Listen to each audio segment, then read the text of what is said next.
Hello children's, good afternoon. कैसे हैं आप सब? आई होप कि आप सब घर में अच्छे हैं।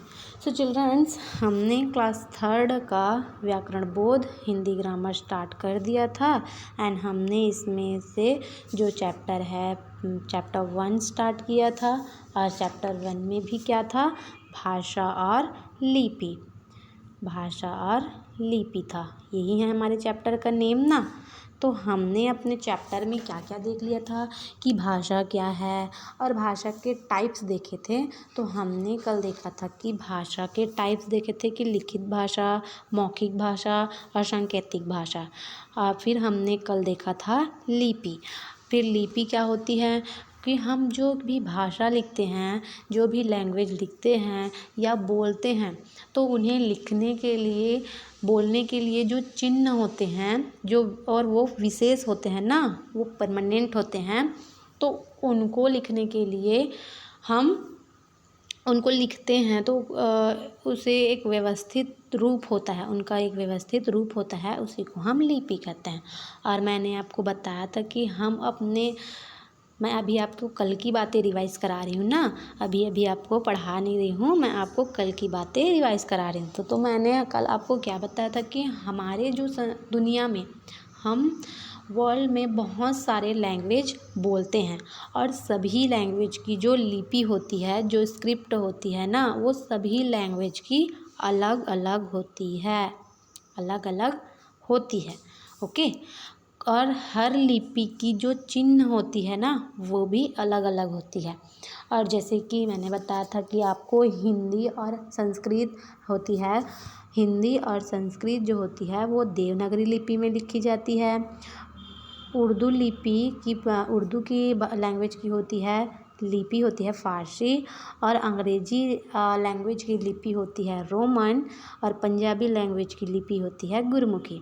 तो हमने सभी लैंग्वेज और उनके लिपि को देखा था। और सभी लिपियों की चिन्ह भी अलग अलग होती है, ये तो मैंने आपको स्टार्टिंग में ही बता दिया। फिर हमने देखा था कि हमारी जो भारत है उनमें बहुत सारी लैंग्वेज बोली जाती है। अलग अलग स्टेट में, अलग अलग राज्य में हम अलग अलग भाषाएं बोलते हैं। हम हिंदी हमारे देश की राष्ट्रभाषा तो है और हम हिंदी वर्ड का यूज़ भी बहुत अधिक करते हैं, बहुत ही ज़्यादा हम हिंदी वर्ड का यूज़ करते हैं, हिंदी लैंग्वेज का यूज़ करते हैं। लेकिन हम हिंदी लैंग्वेज के अलावा भी हमारे जो भारत देश है उसमें बहुत सी लैंग्वेज बोली जाती है। और यहाँ जो होते हैं वो अंग्रेजी, उर्दू ऐसे भाषाओं का भी बहुत प्रयोग होता है, बहुत यूज़ होता है। तो आज हम देखेंगे कि भारत की कुछ प्रमुख भाषाएं तथा उनसे संबंधित राज्यों के नाम लिखे हैं, इन्हें पढ़ो। तो हम देखेंगे कि भारत में कुछ प्रमुख भाषाएं हैं और उनके राज्यों के नाम हैं। और देखते हैं कि कौन कौन से राज्य में कौन कौन सी भाषाएं, कौन कौन सी लैंग्वेज बोली जाती हैं।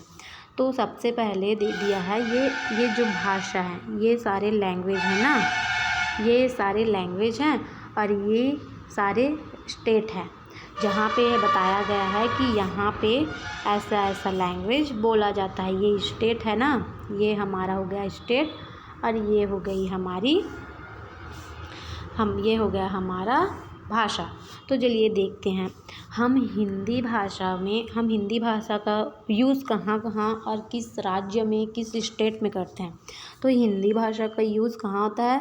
हरियाणा में, उत्तर प्रदेश, राजस्थान में, बिहार में, मध्य प्रदेश में, छत्तीसगढ़ में, झारखंड में, दिल्ली, हिमाचल प्रदेश और Uttarakhand.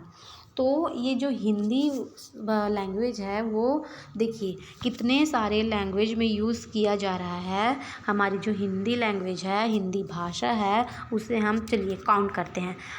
1 2 3 4 5 6 7 8 9 10 11th and other state में भी हिंदी भाषा का यूज़ किया जाता है। हिंदी भाषा लगभग इंडिया के हर स्टेट में बोला जाता है, हर स्टेट में यूज़ किया जाता है और उनमें से कुछ का नाम यहाँ पे दिया गया है। ओके, अब देखते हैं हम पंजाबी लैंग्वेज। तो पंजाबी लैंग्वेज हम कौन से स्टेट में बोलेंगे? पंजाब में। हम बांग्ला लैंग्वेज कौन से स्टेट में बोलेंगे? पश्चिम बंगाल में। हम तेलुगु लैंग्वेज कहाँ बोलेंगे? आंध्र प्रदेश और तेलंगाना में। हम गुजराती जो लैंग्वेज है वो कहाँ बोलेंगे? गुजरात में। तमिल जो लैंग्वेज है, तमिल भाषा बोलेंगे हम तमिलनाडु में। मराठी भाषा बोलेंगे हम महाराष्ट्र में। कन्नड़ भाषा बोलेंगे हम कर्नाटक में। और मलयालम भाषा बोलेंगे हम केरल में। उड़िया भाषा बोलेंगे हम उड़ीसा में। कोंकणी भाषा बोलेंगे हम गोवा में। और कश्मीरी भाषा बोलेंगे कश्मीर में। तो चिल्ड्रंस, आप इन्हें एक बार अच्छे से पढ़िएगा और सभी जो लैंग्वेज है, सभी जो भाषाएं हैं वो कौन कौन से राज्य में बोला जाता है, वो कौन कौन से राज्य में बोला जाता है, आप अच्छे से पढ़कर समझिएगा। एंड मैंने भी आपको बताया कि हम अब यहाँ पे दिया है हिंदी लैंग्वेज के आगे इतने सारे दिए गए हैं।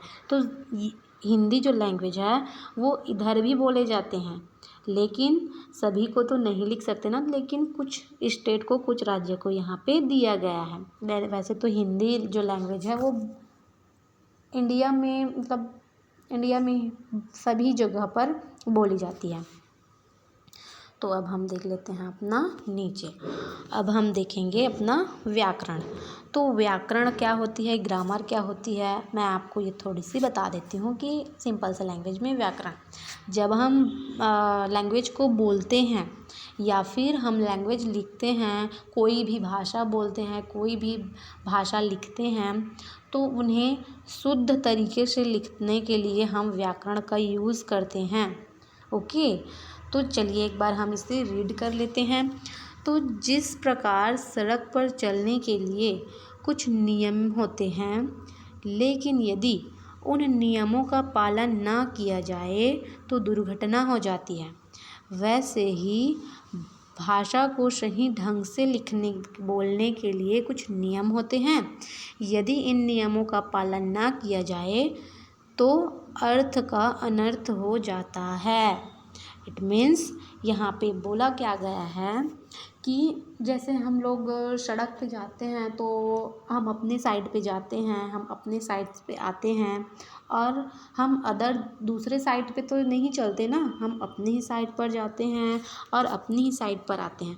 तो वो हम रोड पर चलने का नियम पालन करते हैं। एक जो नियम होता है ना कि हाँ इधर हमें जाना है अपने साइड में और अपने साइड में आना है, तो वो हम सड़क में जो है वो नियम पालन करते हैं हम, ठीक।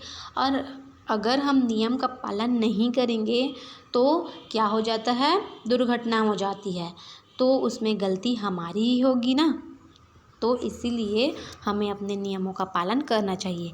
ठीक ऐसे ही अगर हम किसी भाषा को लिखते हैं, किसी भी लैंग्वेज को लिखते हैं या बोलते हैं, तो इनको लिखने के लिए, बोलने के लिए कुछ नियम होते हैं। अगर हम इन नियमों का पालन नहीं करेंगे तो भाषा, जैसे कि उनका मीनिंग ही चेंज हो जाएगा, वो मीनिंग ही चेंज हो जाएगा। जैसे कि मैं आपको बता देती हूँ एग्ज़ाम्पल के लिए, मैं लिख रही हूँ यहाँ पे आम, मैं सिर्फ आपको एग्ज़ाम्पल के लिए बता रही हूँ ना, आम। तो अगर मैंने यहाँ पे आम लिखा, अब आम लिखना है मुझे, तो यहाँ पे मैं इसको ऐसे थोड़ी लिख सकती हूँ, ऐसे नहीं लिख सकती ना, ये गलत है। तो ये नियम गलत है, हमने नियम का पालन नहीं किया, क्योंकि हमने यहाँ पे आ की जो मात्रा है वो नहीं लगाया था, हमने यहाँ पे आ की मात्रा नहीं लगाया। अब मैंने यहाँ पे आ की मात्रा लगाया है, तो ये सही हुआ ना, और ये गलत हो गया क्योंकि मैंने यहाँ पे अ की मात्रा नहीं लगाई थी, तो ये गलत हुआ। तो इसी को यहाँ पे बोला गया है कि हमें अपने नियमों का पालन करना चाहिए कुछ भी लिखते समय या बोलते समय, तभी तो ना हम अपने शब्द को, अपने लैंग्वेज को सही कर सकेंगे, सही देख पाएंगे, सही पढ़ पाएंगे, सही सुन पाएंगे। तो इसीलिए व्याकरण का यूज़ किया जाता है। व्याकरण में जो नियम होते हैं, जो पालन होते हैं, हम व्याकरण के ज़रिए किसी भी लैंग्वेज को सही तरीके से, सही ढंग से लिख सकते हैं। भाषा के सही नियमों का ज्ञान कराने वाली विधा को ही व्याकरण कहा जाता है। अब हम भाषा को सही तरीके से लिखते हैं और उसी नियम को, उसी तरीके को जो हमें भाषा को सही ढंग से लिखवाती है, हम उसी नियम को बोलेंगे व्याकरण। ओके बच्चों, हम उसी नियम को क्या बोलेंगे? व्याकरण। जिस नियम से हम किसी भी लैंग्वेज को सही तरीके से, सही ढंग से लिख सकते हैं, उस नियम को बोलेंगे व्याकरण। फिर व्याकरण वह माध्यम है जिसकी सहायता से हम भाषा को शुद्ध रूप से पढ़ना, लिखना व बोलना सीखते हैं। सो बच्चों, मैंने आपको ये पहले ही बता दिया था कि हम व्याकरण के माध्यम से, व्याकरण के ज़रिए हम किसी भी लैंग्वेज को शुद्ध रूप से बोलते भी हैं और उसको शुद्ध रूप से लिख भी सकते हैं। और अब यहाँ पे दिया गया है व्याकरण के प्रकार, किंड्स ऑफ ग्रामर। तो ग्रामर्स कितने टाइप्स के होते हैं? तो व्याकरण जो होते हैं वो 3 प्रकार के होते हैं। पहला है वर्ण विचार, दूसरा है शब्द विचार और तीसरा है वाक्य विचार, जिसे आपको अभी यहाँ नहीं पढ़नी है, क्योंकि हम वर्ण विचार को, शब्द विचार को और वाक्य विचार को एक चैप्टर में पढ़ेंगे। इन तीनों का एक एक चैप्टर है जो हमें आगे के चैप्टर में पढ़ने को मिलेगा। तो अभी हम इनके बारे में नहीं पढ़ेंगे, हम इनके बारे में कब पढ़ेंगे? नेक्स्ट चैप्टर में। आज ये चैप्टर हमारा कंप्लीट हो गया। फर्स्ट चैप्टर में है हमारा भाषा, जिसे हमने अभी कंप्लीट किया। सेकंड चैप्टर में है हमारा वर्ण विचार और थर्ड चैप्टर में है शब्द विचार और फोर्थ चैप्टर में है वाक्य विचार। तो हमें इन तीनों को एक एक चैप्टर में पढ़ना होगा, तभी हम इन्हें अच्छे से समझ पाएंगे। ओके, सो आपका आज का जो भाषा चैप्टर है, जो लैंग्वेज चैप्टर फर्स्ट है, वो हो गया आपका कंप्लीट। एंड कल से हम पढ़ेंगे अपना जो वर्ण विचार है, चैप्टर 2। चैप्टर 2 में हमारा है वर्ण विचार, फोनोलॉजी। इसको हम पढ़ेंगे कल। Okay, so thank you childrens and take care.